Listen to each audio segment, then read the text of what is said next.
भारत की राजनीति में एक ऐसा नाम है जिसे या तो लोग बेपनाह मोहब्बत करते हैं या फिर नफरत की हद तक डरते हैं। अमित शाह का जो कंट्रोल है, वाह रे वाह। चाणक्य आज अगर जिंदा होते तो वो भी चौंक जाते। Amit Shah ji, I challenge you. मैं अमित शाह के बारे में नहीं कह सकता। अमित शाह कर क्या रहे हैं? कहाँ है अमित शाह?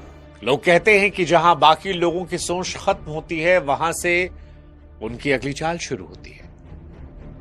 जब किसी राज्य का अजय किला अचानक से ढह जाता है, जब चुनावी गणित रातों रात बदल जाता है, या जब विरोधी समझ ही नहीं पाता कि खेला हुआ कब, तब सत्ता के गलियारों में सिर्फ एक नाम सबसे ज्यादा फुसफुसाया जाता है।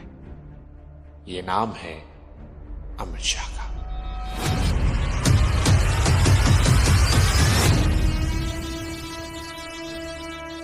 चलिए भैया, इस तरह रोड पे बात नहीं करते। चलिए, चुनाव जीतना हमारा काम है, चुनाव को हम जीतते हैं।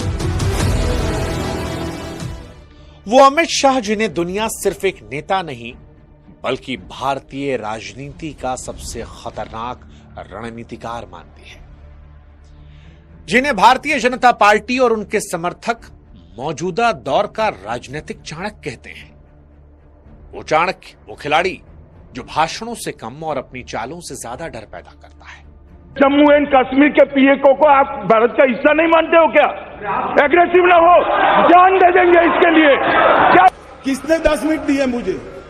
आप वहां बैठकर टाइम दोगे? और मैं राहुल गांधी जी को चैलेंज देना चाहता हूं। हर व्यक्ति को चुन चुन कर जवाब भी मिलेगा, जवाब भी लिया जाएगा।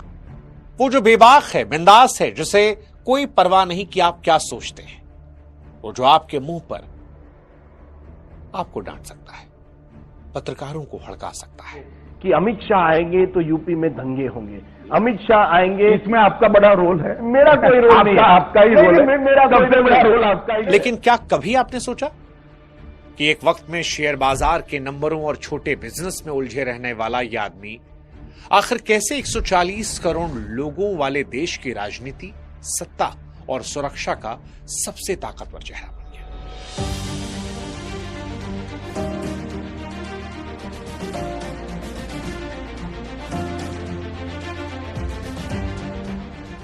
चाणक्य दुनिया कहती है, लेकिन शाह सिर्फ चुनाव जिताने वाले नेता नहीं है।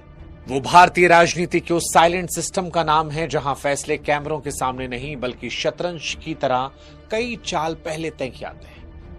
और शायद यही वजह है कि पिछले 10 सालों में भारत की राजनीति का पावर बैलेंस बदल गया।